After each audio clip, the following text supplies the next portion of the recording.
Good afternoon to everyone who's logged in. Well, it's good afternoon in the UK anyway, Alison. My name's Jonathan Brinsden. I'm a charities partner here at BDB Pitmans, and I'd like to welcome you all to our inaugural Charities and Not-for-Profit webinar. And we are discussing post-lockdown philanthropy and the question of where do we go from here. And joining me to discuss this, I'm very pleased to welcome our four panelists, all of whom will be coming at this from slightly different perspectives, although I imagine there'll be plenty of crossover between us all. So I will start with introductions and a point of order, because the more alert of you will have noticed that Emily Inslee is not on the webinar. She couldn't join us this afternoon, but her colleague, Alison Morse, has very kindly agreed to step in. So welcome, Alison. Alison is a program officer with the Philanthropic Partnerships team at the Gates Foundation. We have Tanya Mitchell, who is the Deputy Director of Individual Giving at the Great Ormond Street Hospital Children's Charity. Welcome, Tanya.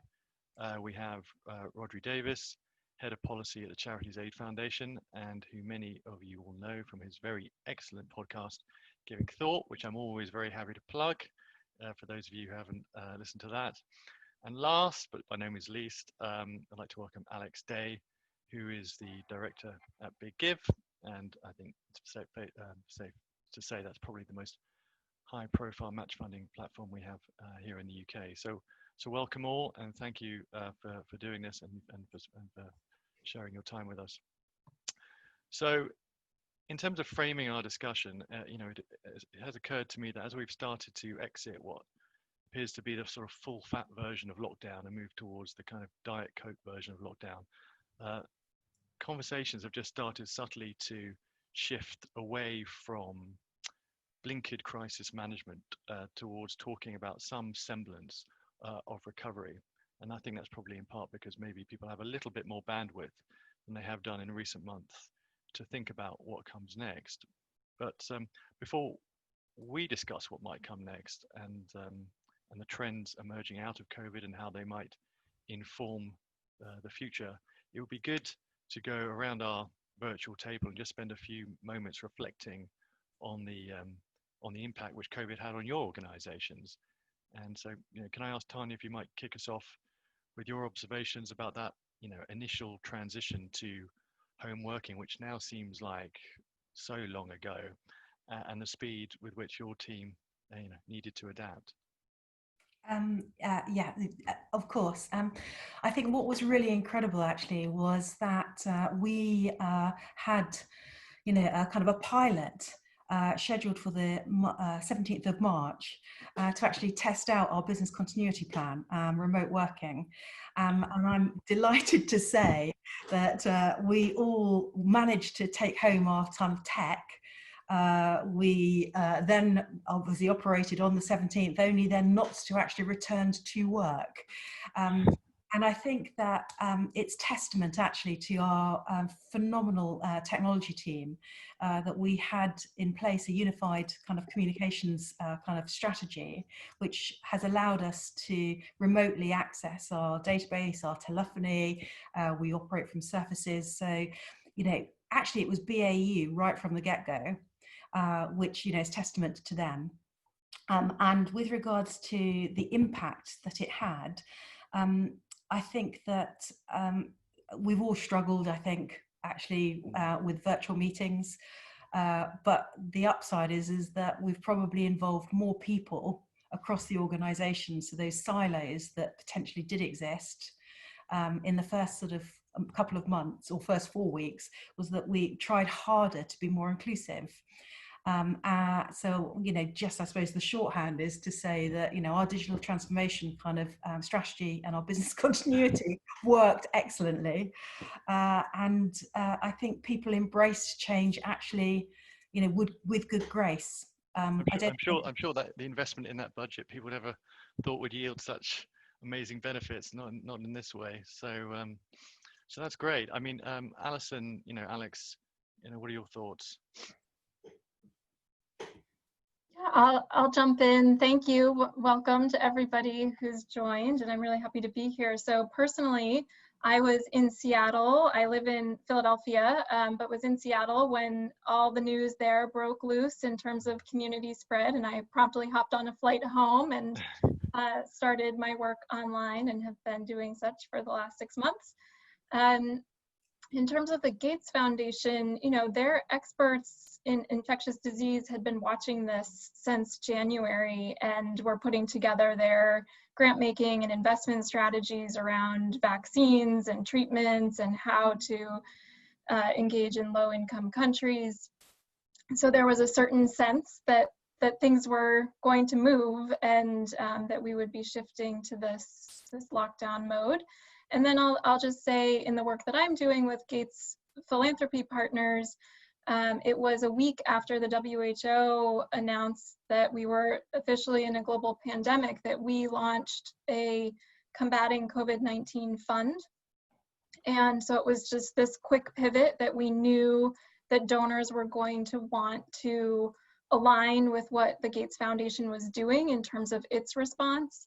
And we have since, in the last 6 months, had about 3,000 donors giving upwards of $100 million, everything from a $5 donation to $1 million donation. So we made that very quick shift in March as to what we were doing.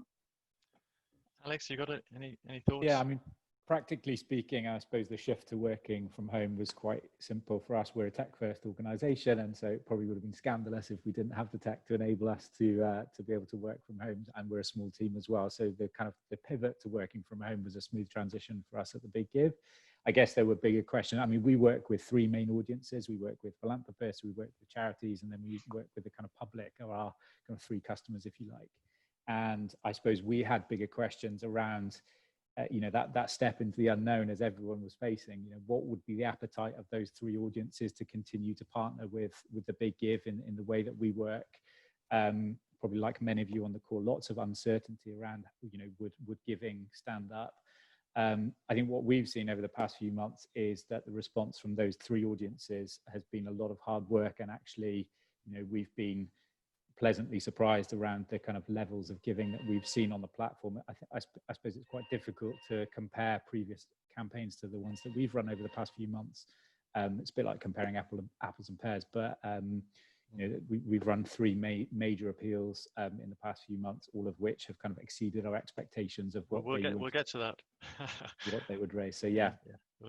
And Rod, finally, what's it been like for you? I mean, I guess echoing what was said there, I mean, for me specifically within CAF, the change probably wasn't as big as it was for a lot of people, because I actually work kind of remotely or away from the office quite a lot. So in some ways it kind of democratized it and made it easier, because everybody was having to use the same tools, and it's much easier when everybody's doing things virtually than if you've ever been the only one doing things virtually. I mean, the sort of the wild card that got thrown into that obviously was suddenly having to homeschool alongside sort of personal level, having to kind of teach my kids half the time and do all of my job with the rest of the time was a challenge, and particularly at a point where there was more work than ever before to be done, both in terms of the normal stuff that I do, so trying to kind of keep talking to people and through outputs like the podcast, understand what was going on and how it was affecting different groups, trying to get involved in thinking of ideas that could help support a kind of policy response to address some of the major challenges facing charities as they found income streams dropping off a cliff at the same time as demand was going up. And then also, I mean, interesting things like within CAF, we very quickly pulled together an emergency grant fund. I mean, not on anything of the scale of Gates, but it was initially £5 million that we repurposed from elsewhere. And that was then bolstered by some money from CAF clients. And we pulled together sort of emergency grant making teams from across the organization. And I got involved with that. And so that was really interesting to do, because it's not my sort of normal day job, but actually in terms of feeling like I was proactively doing something, genuinely helping to get money out of the door to where it was needed in the short term, was hard work, but very fulfilling. Gave me a lifelong respect for grant makers. I mean, it's amazing. It sounds like, four very well prepared organizations, but probably with hindsight. If we could just move the conversation on to talk specifically about fundraising, which some of you have already touched on before. And, as you've already said, the position has been pretty dire. Social distancing has meant that most forms of public fundraising have gone out the window, and we've heard that charities are effectively having to write off in the region of 50% of their earned income, which they will probably never get back. So again, I mean, Tanya, could I ask you to say to what extent has COVID been the mother of invention in terms of developing new fundraising ideas and ways of working? Yeah, well, I suppose just to set the context, Jonathan, in terms of that kind of loss, I'm sure like everyone else on the panel, we kind of immediately kind of worked to kind of forecast what the impact might be. And for us, that's circa around about kind of £20 million. And we very quickly kind of put together kind of strategy and sort of activation kind of planning groups to divide our business into effectively kind of 4 strands. So we looked at an emergency appeal, we looked at our kind of BAU and whether or not there are opportunities to kind of change or upweight that. We looked at existing activity and reinvention so that we could deliver it. And then finally, we did address the opportunity of kind of new and innovation. Within the organisation, we are absolutely blessed to have a dedicated innovation team, and innovation is part of our DNA. So we have innovation champions across the organisation within each team. And very much as part of that kind of planning forum across the organisation was that we were very keen to keep a close watchful eye on resource, because I think the challenge that we anticipated was people being pulled from pillar to post, not being clear on priorities. So we stripped back absolutely kind of some of the activity that we were doing. We prioritized other activity where we felt that there was going to be a significant return, and we very quickly kind of put together kind of innovation sprints. So we've delivered actually a number of campaigns. So you talked about, I think you touched on kind of gaming earlier, Jonathan, but we moved into the gaming market with Geek Out for Gosh. We completely recreated our kind of gala dinner. So we had a virtual at home with Gosh, partnering with a company called Renaissance. We have developed a kind of a virtual Instagram sort of social media program. We have just with our traditional kind of fundraising activity, re-engineered it so that we are using, for example, contactless. So it has been about setting up really clear kind of, I suppose, really clear understanding of kind of how we work together, what the priorities are of the organisation, how much time we're prepared to invest to sort of quantify a kind of a meaningful return. And then in particular with innovation, it's about failing fast and sort of making sure that, we've got the requisite kind of resources against something, but we're tracking and monitoring performance and then moving on quickly, and not dwelling. I mean, I think that speed of decision making is something that will probably be it's something we're going to is a theme of what's been taking place during COVID. Alex, given that Big Give is essentially an online platform, how would you think that digital channels have kind of helped fill the vacuum left by sort of customary face-to-face fundraising? Yeah, I think probably with similar to many industries, the move to digital was we were on that path anyway, but COVID's just accelerated the journey that we were already on towards digital. I think there was the report by CAF, which Rod might talk to later, but I think there was a report by CAF a couple of months ago, and one of the kind of pieces of data that came out of that was that 3 in 5 charities are ready to accept or were ready to accept digital donations prior to COVID hitting, but that means obviously 2 in 5 weren't. And so I suppose what we've probably seen is that charities who were already kind of set up and ready for that have been able to weather the storm better than those that then had to start from from scratch or a standing start. I think time will tell whether digital has filled the gap of other income streams that have fallen off a cliff, trading income, sponsorship income. But I think there has been opportunities for charities to be really innovative, as we've heard from Tanya in this space, and using digital more and more effectively to engage with their supporters. I mean, one of the things that interests me about what's just happened, because unlike any other crisis of sort of recent times, this has affected everybody in one way or another, and individuals are all suffering various degrees of uncertainty about the future, not to mention concerns about the health of loved ones, and corporates are probably concerned for themselves about their own economic survival. So what kind of challenge does that present in fundraising terms, you know, in the context of messaging and engagement, given that we've all been affected in different ways? How is that? How are you approaching that? I can speak to that if you want. I can start. So I think, I mean, our kind of flagship campaign is the Christmas campaign, and we've seen record numbers of applications for that campaign this year, up over 20% on last year. And I've lost count of the number of applications that I've seen where we've kind of referenced, the charities have referenced trying to fill gaps from other income streams. I think the difficulty for a lot of charities is everyone, as you've said, is in crisis mode, and everyone is approaching their donors, framing this as an emergency that they are facing. And I think we've probably never been in that situation before, where every sector, not just kind of the charity sector, the society at large, is in this kind of emergency together. And so I suppose cutting through the noise and communicating why your cause is important amongst a huge number of other causes who are also stressing the emergency and the stress that they are under is the real challenge for many organisations at the moment. John, have you got anything to add? It's been very interesting for us. So representing here, kind of Great Ormond Street Hospital, we have worked, you know, alongside NHS charities together, and we have deliberately not wanted to be seen to be kind of eclipsing in any way that sort of you know, coherent cross NHS kind of campaign. So in terms of messaging, we have kind of initially at the start of the pandemic, you know, very much contained our emergency appeal message, you know, to our internal audience, so our warm supporters, not wanting in any way to kind of impact upon that national kind of campaign that was coordinated through NHS Charities Together.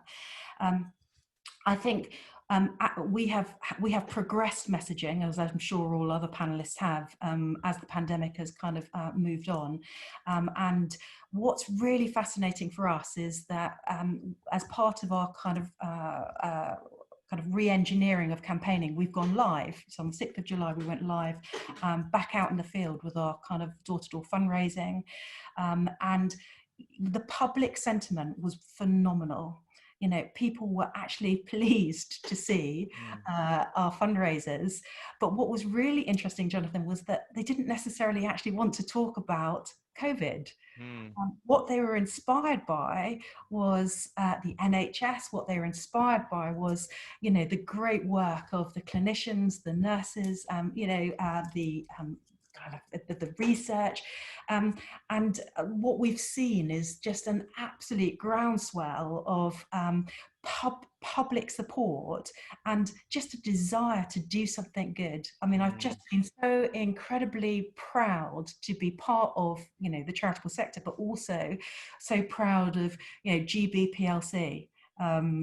Because it's quite amazing how you know how public have risen to the challenge to support charity. I think it's also good to hear how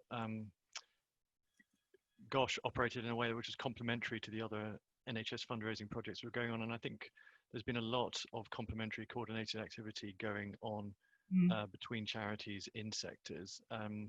At a time when you'd have thought it would have been elbows out, you know, to be honest. And also hearing about how we're sort of going back to the future in terms of sort of fundraising methods and door-to-door and, you know, human contact and that kind of thing. If I can just move the conversation on to philanthropy, and you know, Alison, you've touched on this already, that there was, in your corner of the kingdom, a sort of deluge of funding coming in from, dare I say, what we would describe more as sort of big ticket philanthropists.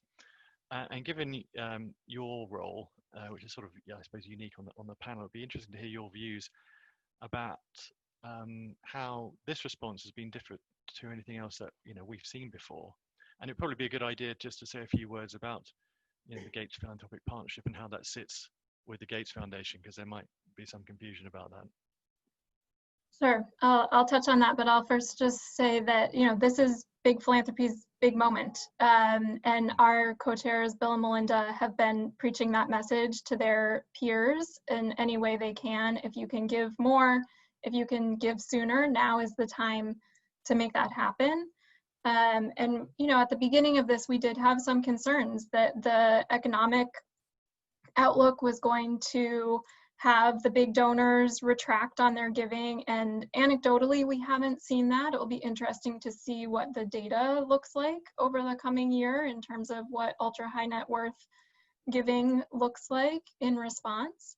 But for our big philanthropists, those who have joined as giving pledge signatories, so those who are pledging to give half of their wealth away, there's been a silver lining of the online world. So those events that would normally be a 20-person dinner to discuss how do you give, tell me all about what's happening with COVID, now has 160 people joining a webinar discussion about how their peers are giving, how they, can I give to Atlanta? Can I scale up testing in Dallas? How do we get this done?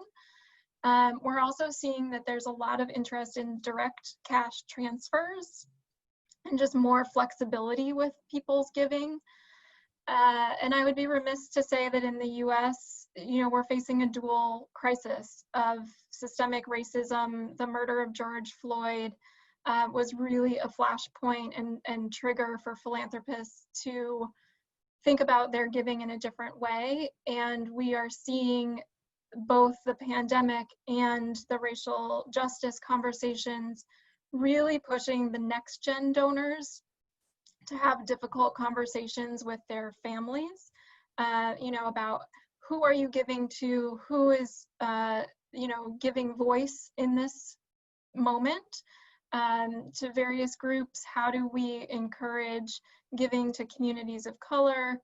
And also a real interest in advocacy, recognizing the importance of policy change in this moment is top of mind for a lot of the people we're talking to.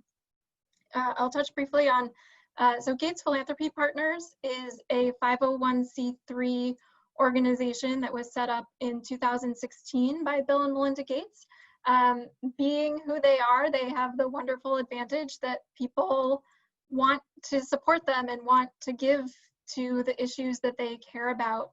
And so they set up this charitable organization really as a receiving entity to then re-grant to organizations where the Gates Foundation is investing. So right now for COVID-19, the foundation is investing in vaccine development and treatment development, and all the dollars that are coming in to Gates Philanthropy Partners are matched alongside those investments. But I would say we've seen, just encouraging conversations on our end. Thanks. Thanks, Alison. As you say, it's a really unique position to be in. Rhodri, from the conversations that you've been having, could you sort of talk a little bit about how the fundamental mechanics of philanthropy have shifted during this crisis? Yeah, absolutely. And I think it'll, echo a lot of what Alison was saying. And I think it is particularly interesting because there are things that were sort of precipitated by the immediate short-term needs generated by the crisis. And then subsequently, the focus that was thrown back on issues like racial justice in the US first, but then that filtered over to this side of the Atlantic as well. And they've actually ended up kind of in the same place in terms of the conversations they've generated about philanthropy, and particularly around things like what the nature of funding is, whether the emphasis should be more on kind of core cost funding, getting away from donors imposing sort of rigid, predetermined measurement metrics, and actually just going more into a sort of trust-based relationship with their grantees. And they're perhaps done for different reasons. So there was a constituent of people doing it in the short term as a response to COVID because they just had to. They saw that all of their existing grantees all of a sudden had these new set of financial needs, or they had to pivot to doing new things, and that very heavily restricted funding was not what they needed. So it was a sort of pragmatic response. But it also is a very positive thing in the light of conversations about how you empower a different set of actors and how you kind of fund movements whilst recognizing that there are problematic power dynamics. And I think the interesting thing to me with those conversations and a set of related conversations about things like the balance between spending down endowments and kind of keeping hold of them for the longer term to fund beyond the pandemic is, it felt like in the early stages of the pandemic, something was really shifting in the philanthropy world, and that these conversations and critiques that have been bubbling over the last few years all of a sudden were leading to quite practical, demonstrable change. As with a lot of other things, as we've got into the sort of longer tail of the pandemic, I think there's a real question about the extent to which that happens, or whether things just switch back to the way they were done before.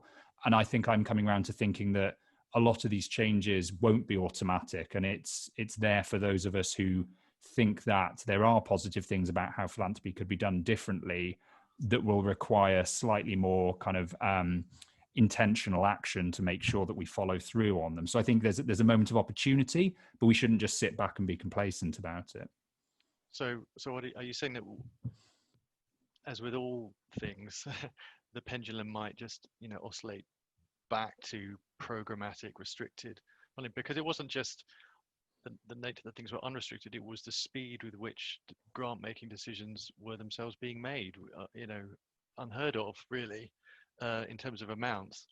And given that we've seen, I think, new philanthropists and new donors just generally enter the giving arena for the first time, often by utilizing these very large centralized distribution pots. I mean, the philanthropic partnerships would probably be described as one of them, but over here we've had various organizations set up which are channeling all that money.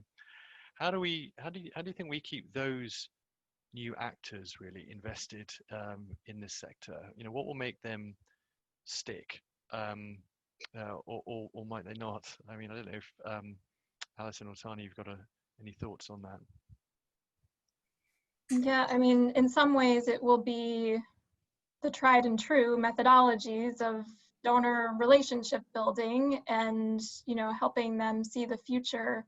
But I do think that what Rhodri is saying is exactly on point of, there's system changes that need to happen in terms of philanthropy, and there are, structures that need to change in terms of how people's foundations are set up, cross-border giving issues, etc., that will need to consistently be worked on to kind of capture the opportunity of this moment. Just shifting slightly from an audience perspective in terms of individual giving, away from kind of high net worth or kind of trust. I think the strategy that we've adopted is, we have created supporter journeys that are relevant to COVID and the pandemic, but we also know that there is a thirst for people, for example, to see a kind of a vaccine being developed, and so the story around research and the extraordinary work that the hospital does within that space, that territory. So we are segueing our kind of messaging, from COVID into sort of research. So from a long-term perspective, we move away from the kind of the here and now into the longevity of actually, how can we save the lives of generations of children to come? Rod?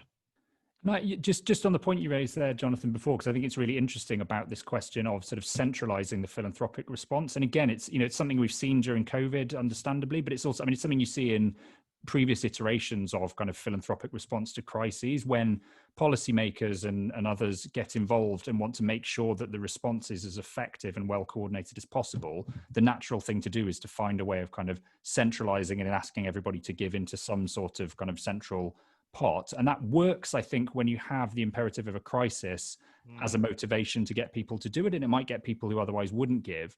I think the really interesting thing is how you can develop that into a sort of longer term sustainable increase in the overall culture of philanthropy or base of donors. Because to me, it seems like it doesn't quite fit with a lot of donor psychology over the longer term to say, can you keep giving into this central pot? And the question is no longer immediate short-term needs, it's just generic philanthropy pot.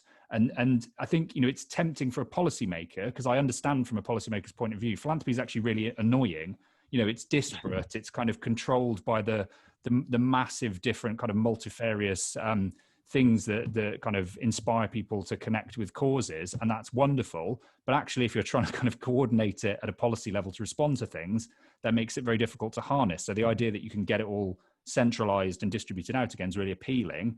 But the danger is, I think, you might sort of kill the goose that laid the golden egg, because actually you've misunderstood what it is that drives individuals to give in the first place. So I think that is something that we need to be slightly careful of. I mean, the traditional philanthropic model has always been very specific, very controlled, and the centralized pot doesn't, it seems to be counterintuitive in relation to that, type of philanthropy. I mean, Gates is a good example of this, but in the UK we've had the philanthropists like Fran and Will Perrin, and we've recently had Mackenzie Scott's announcement to pledge north of $1 billion in the US, all of whom are trying to lead by example in ramping up philanthropy. And indeed, the Big Give has its grant-making champions, which I think it tries to operate in that similar fashion to draw more people in. And to what extent do we think that peer pressure philanthropy is working in this crisis? Alex, have you got any thoughts on that? Yeah, I think that certainly helps when you have big ticket philanthropists that you can kind of reference as leaders and lean on as setting good examples, and I'm sure Alison can speak more to that from the US perspective. I think the difficulty in the UK is often people don't want to talk about money or are embarrassed about sharing how much they're giving. Raising your head above the parapet to say that you're giving a certain amount sometimes exposes you to criticism, that being perhaps not being enough in the context of your wealth. And so I think overall, I think we always try and encourage the philanthropists that we're working with to kind of enable us to talk about their philanthropy in a public sphere, because our feeling as the Big Give is that does encourage others to come on board. But I think in the UK sometimes that we are battling with that culture, I guess, of trying to break through people being open to talk about kind of money and wealth and giving in that context. Yes, I mean, here I think philanthropists do not want to be the center of the story. I think it's much easier to get them to talk about what it is that they're doing rather than have the focus attached on them, notwithstanding these two things often go hand in hand when you're trying to encourage other people to join the party. Exactly. I mean, honestly, it is quite different in terms of the culture of transparency in some respects, and openness which people have about their giving in the States. And do you think there are lessons to be learned in the UK in relation to COVID philanthropy specifically from the US model? I would just add first to what Alex was sharing that there's both the peer pressure, but a lot of what we see is peer learning. And really, this is a rarefied group of people, and as much as any of us on the phone think, gosh, why can't they be giving $1 billion faster and sooner? It's quite a complex thing. And so to be able to share with one another, here's how I'm setting up my LLC, here's how I'm thinking about my strategy, is what we're seeing a lot more of these days. In terms of lessons learned for the UK, I mean, part of it here is also what Alex was saying of just, how do we create advocates? How do we get people talking about what they're giving about, and taking away some of the taboo around, how much money they're giving to whom. There's a lot of critiques of philanthropy right now, which makes people shy away from wanting to be out and open with their giving, because it puts them out for potential commentary about why they've given to one thing or not another. I mean, Rod, it's been it's a perennial news story of sort of philanthropy bashing in mainstream media, both here and in the States. And for every good news story about philanthropy, there's a story about a rich celebrity making use of the furlough scheme or whatever it might be, and how dreadful it is. Do you think, in a sense, what we've seen from philanthropy during the crisis will do something to repair the damage, the reputational harm that there's been lobbed at philanthropy for years now? I think the jury's still out on that. I think both here in the UK and in the US. I think in the US more so. I thought in the early stages that the speed of response of a number of big philanthropists in all sorts of different ways, and the way in which I think a lot of people were contrasting that with the inactivity of the government and the state at that point, meant that actually philanthropy might emerge sort of being seen to have had a good pandemic in some sense. I think again, as time's gone on, the picture's got more complicated, but I think in general, actually, the feelings towards philanthropy, even where people are kind of engaging in some of those critiques, they are acknowledging that, you know, philanthropy is performing an important and necessary function. I think in the UK, it's more difficult to say that, because I think apart from a few notable examples, the levels of individual giving, sort of visible individual giving by kind of high net worth people, have not been the same. And there's still, you know, a lot more to be done there. I guess in terms of that overall question of the, you know, what it does to the narrative about philanthropy, I mean, I would hope it gets people just to think about it in a more nuanced way, because I generally think, like, I'm not interested in kind of countering people critiquing philanthropy by saying, no, it's all unquestioningly good, because I think there's a lot of actually very important stuff in the critiques of philanthropy. I think the danger is too often those are taken on by people and turned into polemic on the one side, which essentially boils down to it's all terrible and we should just get rid of them all and just do it through tax instead. And then you get the defensive response, which is you can't criticize philanthropy at all and we won't engage with it. And the only bit I'm interested in is, you know, in my entire career, hopefully, sort of in the middle, trying to sort of say, okay, what is good about philanthropy, but what are the bits that we might be able to do better? And kind of, can we all work together to try and get towards that version of philanthropy, please? And, you know, in an increasingly sort of polarized atmosphere of public debate, that's difficult, but I do think that's what we always need to sort of aspire to. If I can just sort of move the conversation down to the other end of the spectrum and just touch briefly on community action. And I think it sort of resonates with some things that Tanya was saying earlier, because this crisis, among many things, has exposed great inequalities in society. And one of the heartening things that we've seen emerge is that various forms of neighborly community action and grassroots volunteering have come out in a way, in a sense, to try and address some of those things, which, you know, dare I say, 12 years ago, it would have sounded a bit like big society, but nobody talks about that anymore. But again, Rod, do you think this is a new phenomenon that we're seeing? You know, and what are your thoughts about whether any of this will stick? Well, I won't hog the microphone. I'll keep my thoughts brief. I mean, I think it's really interesting that there's been an enormous amount of interest and sort of enthusiasm for these apparently new models of sort of mutual aid and self-help, which is slightly different to the kind of traditional model of charity and philanthropy, in that we're talking about, you know, people, all of whom are sort of supporting other people like them with similar resources, in a sort of spirit of mutuality, rather than the traditional model of sort of charity and philanthropy, which is a transfer of assets of one sort or another from one group who kind of has them at that point in time to another that doesn't. It's actually not a new idea. It's got a very, very long tradition of its own. I think the really interesting thing to me at the moment is to have a more thoughtful conversation about, okay, what is it that's driving people towards some of those models? Again, is it just a sort of short-term thing in response to the pandemic, and actually over time, are we going to sort of drift away from it again? How does it relate to traditional charity and philanthropy? Is it a challenge to it and something people will look to instead of that? Or is it something where we could kind of adopt or adapt, you know, the models that we use for fundraising and giving? And also, I guess, just kind of thinking whether some of those models of sort of mutualism and self-help, again, whether they are sustainable over the longer term, because a lot of them were things that were set up in the immediate aftermath of that first wave of the pandemic. There was a whole spirit of communitarianism and people wanting to sort of do something and get their hands around the problem. And also lots of people had time on their hands because they all of a sudden they're on furlough. Yeah. and now that's not the case. So actually, are these new mutual groups going to sort of dissolve again? I don't know. I think these are all questions we need to think about. I think just the very simple thing where we were all out in the streets clapping for the NHS did something, because people were talking to their neighbours in a way that they just never did before. And it's, you know, I was quite sad when we saw the back of that, because that was, you know, that was forcing conversations that hadn't, you know, I have to be honest, weren't happening a lot on our street.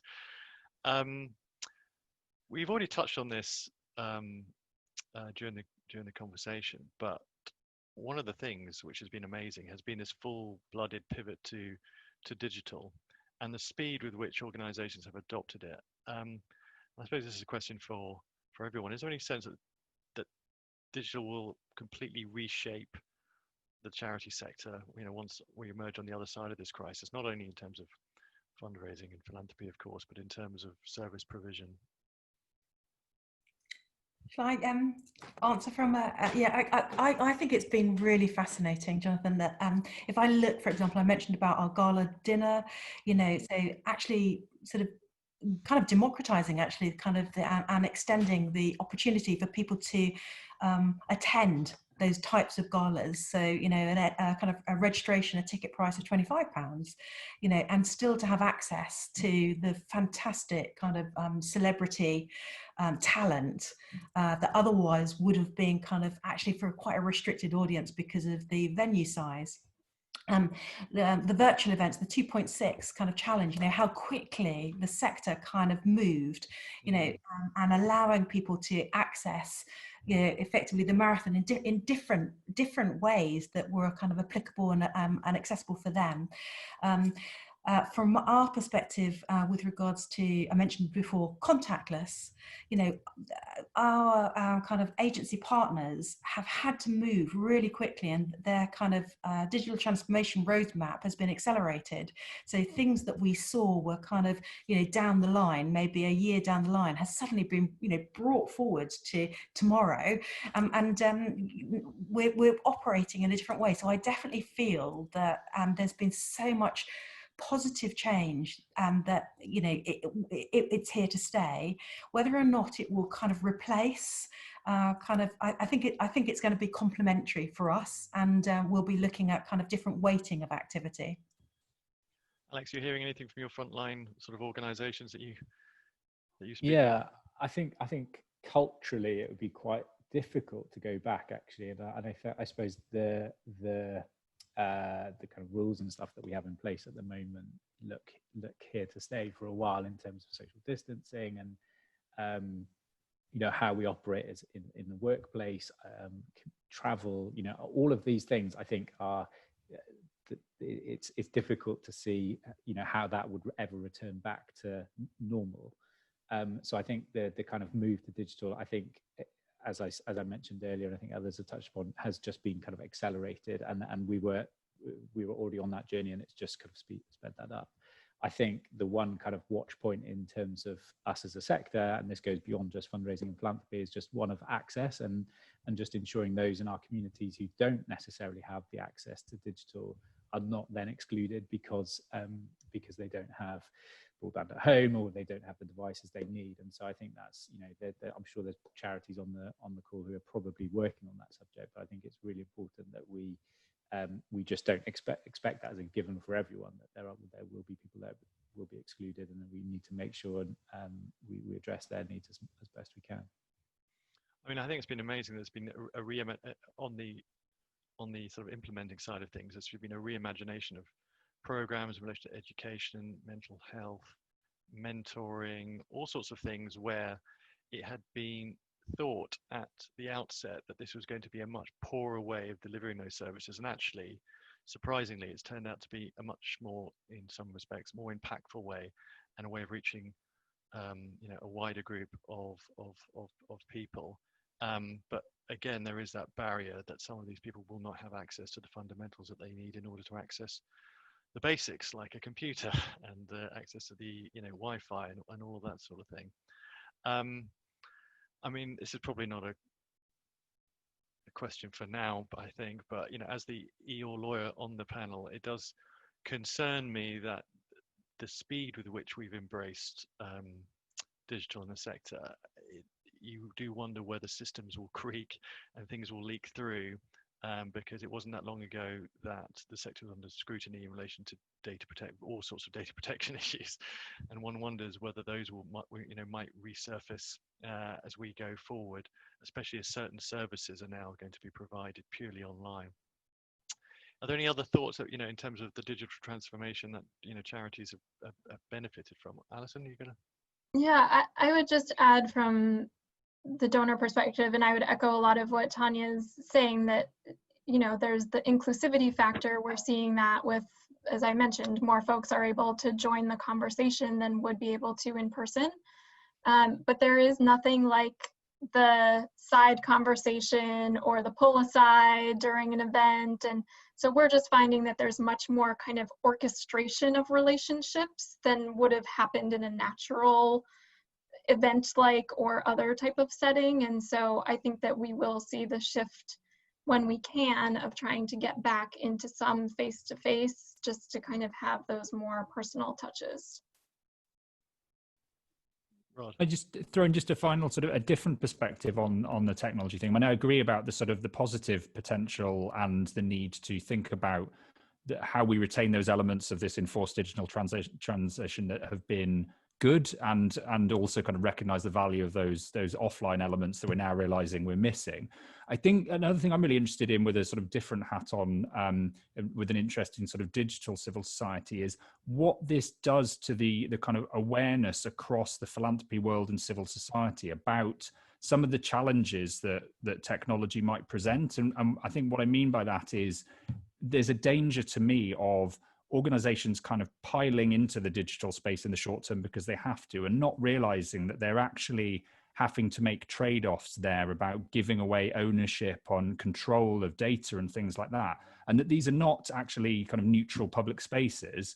They are platforms that are controlled and operated by, you know, corporations and others that have a particular set of incentives, not all malign, but also not necessarily aligned with those of the philanthropy world. And I think there's sort of a need for the sector to just to kind of wake up to that and question, you know, what some of the potential unintended consequences of using these tools are. And they may decide that it's fine to use them, but I think they should go into that from a position of knowledge. And I think in too many cases, the danger is that's not what's happening because of the speed with which it's happening. And the necessity just to get on with things. I can just move us on a little bit, just to talk about the government. You know, because you know, we've had a package in the UK for the arts, and we've had a smaller package aimed at charities which are delivering public services. And there have probably been various wrinkles regarding the wider government rescue measures and their application to charities. But given where we are now, and in light, particularly because in the UK, the government reported that we've recently crested 2 trillion in government debt, which I had to look up as 2,000 billion. So I was clear on that. Do you think there's any realistic prospect that we're going to see any further government, you know, help to support charities on the road to recovery? No, I can move on. Well, I mean, there is conversation, and I know that kind of collectively the sector is trying to lobby for gift aid, you know, and a shift in gift aid to increase it sort of up to 50%. I know we in the past have benefited from government in terms of matched giving. So I do think that there are opportunities for conversation. I'm forever kind of trying to be creative in our thinking about where there are pots of money that are sitting kind of dormant. And I think, you know, if you look at kind of pension funds, for example, and the amount of money that is sitting kind of held, and whether or not, I don't know, there's any sort of regulation that could be fast-tracked through to allow for access. So I personally am optimistic. I think that there's still an opportunity for some creative thinking. I'm not going to touch that from the US perspective. You all know that we have our election coming up, and we'll see what comes out of it. But I think to build on that, you know, from our donor advised funds, there's been a lot of chatter around, you know, could this be our donor advised funds moment, and could there be more policies around, you know, what donor advised funds in the US can do in response, and should there be a policy shift? So I would love to see more conversation on that. I also thought it was quite interesting to see Danny Kruger, MP, mentioned last week around the lack of giving from super high net worth individuals in the context of their overall wealth, which goes back to that point earlier we were talking about, kind of sticking your head above the parapet and having leaders. I just thought it was quite interesting. His approach was more combative than engaging, and you know, maybe Danny Kruger could potentially look at some of his colleagues who've taken high-paid jobs at JP Morgan, start there in terms of trying to engage leaders in terms of giving. But I just thought it was interesting, actually, You know, I think the government could play a more proactive role in terms of engaging high net worth individuals rather than kind of approaching it as combatively as they have. It wasn't that long ago that the same colour government and the one before actually just looked at philanthropy as just some form of tax avoidance, notwithstanding money is being given away. It's a curious form of saving tax. Rhodri, I know you've been having various conversations with organisations in different jurisdictions. What's the picture in terms of, you know, state intervention in Europe? Does it compare any better than here? I think, I mean, it's been interesting. Yeah, we've been speaking to colleagues kind of across Europe in infrastructure bodies supporting philanthropy, and also sort of subsequently beyond that around the world. And actually, one of the things you find is whatever the perceived sort of failings of the package that came through in the UK, and I think, you know, in relation to the scale of the challenges faced, I think anybody would admit that it wasn't as much as it could have been, but actually it was there. And in most places around Europe, there was nothing specific to support philanthropy as a means of financing civil society. I mean, that being said, the context is different, and in some of those places, actually talking to colleagues, you know, about the challenges being faced by the sector and saying, well, there's, you know, terrible kind of crisis of funding, you get a blank look because that's not actually their perception, because the landscape for funding in terms of the balance between state and corporate and private philanthropy and the impact on foundations had been very different. So it's not necessarily the same. I think what we've been keen to do is try and sort of learn from other places about what best practice looks like in terms of government engagement with civil society, particularly around the idea of kind of encouraging philanthropy.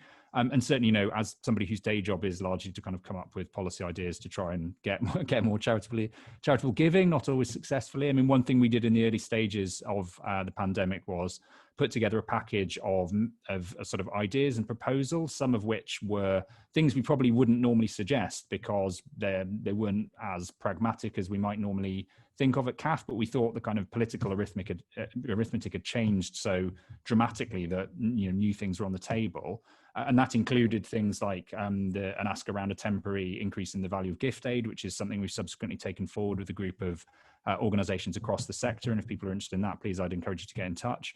But also other ideas like things that were touched on about trying to tap into kind of unused sources of assets, whether those are kind of non-charitable assets like pension pots and dormant assets, or actually the number of assets that are sort of dotted around the charity sector but not really very well used at the moment. So kind of, you know, zombie charitable foundations and those sorts of things that are kind of there. I think basically the idea being these things are difficult, and the reason people haven't done them before is because they're difficult and they might need primary legislation and that sort of thing, but they also need political will. And actually, if the imperative of this crisis sort of cuts through some of that lack of political will and just accelerates the process, there are opportunities to do more to support philanthropy. It's just a question of political will. As ever. So I think as we enter into the last 5 minutes, can we sort of stare into our respective crystal balls and think about what the sector might look like on the other side of this? Because, you know, I think we all know the economic outlook's pretty dire, and we can't underestimate the challenge that lies ahead. And I think it was Pro Bono Economics which said there's a 10 billion funding gap has opened up in the sector between now and the end of the year, which, you know, regrettably no amount of philanthropy is going to plug. So it's more than likely that many organisations are not going to walk away unscathed from all of this. So it's no secret that the sector operates on tight margins and slim reserves. But what are the vulnerabilities, you know, did COVID expose in the charity sector that we didn't see coming? No. I think that one thing, I mean, I'll let others answer from the service end, but one of the things that I'm particularly concerned and we're watching closely is the corporate giving and workplace giving, and just how that has almost completely dissolved. You know, we've had some corporations who have donated protective equipment, or, you know, they've given, but on the whole, the first thing that's going to be slashed is the corporate social responsibility arm of a company. And so we're really, you know, concerned about that in the long term. I think for me, I would echo that. I think another kind of area of concern for me is around international development and international giving. There was a survey by the Small International Development Coalition, or Charities Network, I think it's called here in the UK, a couple of weeks ago, which said over half of them are not expecting to survive the next 12 months, which for me as a trustee of a small international development charity is quite a sobering statistic. And I suppose that move that we've had in terms of giving to focus on issues that are affecting my local community, which you touched on earlier, Jonathan, or the kind of nation as a whole, rather than looking internationally, coupled with here in the UK, the Department for International Development merging with FCO, and lots of conversations and worry in the sector around how that will affect international development budgets for NGOs. I think that's an area of concern for me is international development and their ability to kind of ride through this crisis. I mean, I think the aversion to sort of OPEX funding has probably come home to roost a little bit in the sector as well, because not organisations with ever more nuanced and restricted funding has ended up with certain organisations effectively being hollowed out. So they didn't necessarily have the kind of management capacity to think or reinvent themselves as a consequence. And I think that's probably, shown its face a little bit during this crisis. Tanya, were you going to? Yeah, well, sorry, I was just thinking about, sorry, Rhodri, I'm sure that you give me the exact count here, but I think from memory there are about something like 168,000 sort of registered charities, in the UK. And it is heartbreaking that there is, a lot of kind of duplication where kind of charities have kind of grown organically, and I think what's going to be happening is we'll see a kind of rationalising within the sector of those smaller and medium-sized charities. And there is only a certain sort of basket value that consumers have in terms of giving, because they're fearful of their jobs. So in terms of that kind of vulnerability, for me, I am genuinely kind of concerned that actually there's going to be a mass swathe of charities moving into sort of administration, closing up shop. And then actually what you will also have, I think it was in the press recently about Scope and Leonard Cheshire being in kind of advanced conversations. So potentially you're going to get this polarization where you're going to have suddenly mass brands kind of merging, and that in itself is going to change the face of the charitable marketplace. So. Yeah, I mean, I think undoubtedly philanthropists might drive some of that because they're going to pick winners, I guess. So they might shrink their sort of portfolio of organisations that they're going to support. I mean, I would like to think that really fraught subject of merger will actually be embraced a little bit more by the sector, because it has, we've had economic crises before which have led to organisations falling over, and they have fallen over rather than merge. That's what we've tended to see. So it will be, I suppose, interesting to see whether consolidation is a feature. But I mean, on the positive side, we have seen this, in my perspective, a greater level of coordination and collaboration between organizations. You touched on it earlier. Complementary efforts, standing aside for others, and working collaboratively, and that may in itself lead to other things. So I think, just in final thoughts, because we've already hit our time, and I know some of this has been doom and gloom, some of this has been positive, but does anybody have any sort of thoughts, in terms of reasons to be optimistic about the future as we emerge out of lockdown? I can come up with a sort of, let me go for a reasonably optimistic take on this. I mean, I think acknowledging first off that I think what everybody has said is true, and that the coming few months are going to be hard for the charity sector in the UK, and I'd imagine elsewhere, perhaps even harder than we've seen so far, because I think things like the furlough scheme to some extent have kind of postponed the economic impact, and actually, as that is impacting charities themselves, but also people's ability to give to them, we're going to see a lot of organisations facing, really severe crises. Some of those maybe will embrace merger and consolidation and working more in collaboration, and some of them, I think, sadly, will probably just cease to exist, and that will be extremely would be a huge shame. I mean, I guess, you know, assuming that we can kind of keep the sector as healthy enough that there are organizations to fund over into that longer term. I mean, one of the things I'm really interested in is whether a combination of things, so the kind of enforced experience with digital that we'll all had in the short term, and organizations keeping some of that on, the kind of enforced collaboration that we've seen in the short term, whether that actually results in less of a focus on organizational and institutional boundaries, and the idea that we have these sort of castles that we all sit in that are the, you know, the organization that I work for, the charity that I work for, and it's kind of, you know, and in context of fundraising and in kind of delivering services, that what is naturally at the moment more of a kind of air of competition becomes a natural one of collaboration, and people working in organizations see themselves partly as within an organization, but also as part of a whole range of other kind of intersecting networks. And actually, we kind of get used to these more distributed ways of thinking about working. And I think that would probably be good for the overall health of the sector. I'm not sure it'll be a comfortable process to get there, but if we can get there, that's my best effort at a positive Well, spin. that's a sort of recognition that charities exist to advance charitable purposes, and that they don't exist to safeguard the entity itself. And if people recognize that more, then it opens the door to collaboration. Before we sign off, does anybody have any final thoughts they'd like to add? Tanya? Just kind of two things picking up there is that I genuinely think that people initially were shell-shocked by remote working, but we've put a lot of effort into, and I'm sure other panelists have, into members of staff sort of well-being, both physically and mental well-being, and people have now embraced kind of remote working. So we're going through kind of an exercise of looking at kind of that visioning for the future. What does it mean? You know, actually, what do we take that's really positive from what we've learned, and how do we operate differently to give people the flexibility to kind of achieve more of a work-life balance? So I think that's going to be amazingly positive.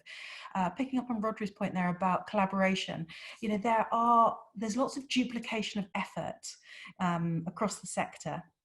And, you know, with everyone having to kind of look at cost income ratios, I think that from a, you know, SLT trustee perspective, there's going to be a greater expectation for people to look at kind of universal sort of, you know, services enablement to understand whether or not we can have a kind of collective, collaborative conversation to say, how can we better either buy together or, you know, negotiate services together or operate together as one.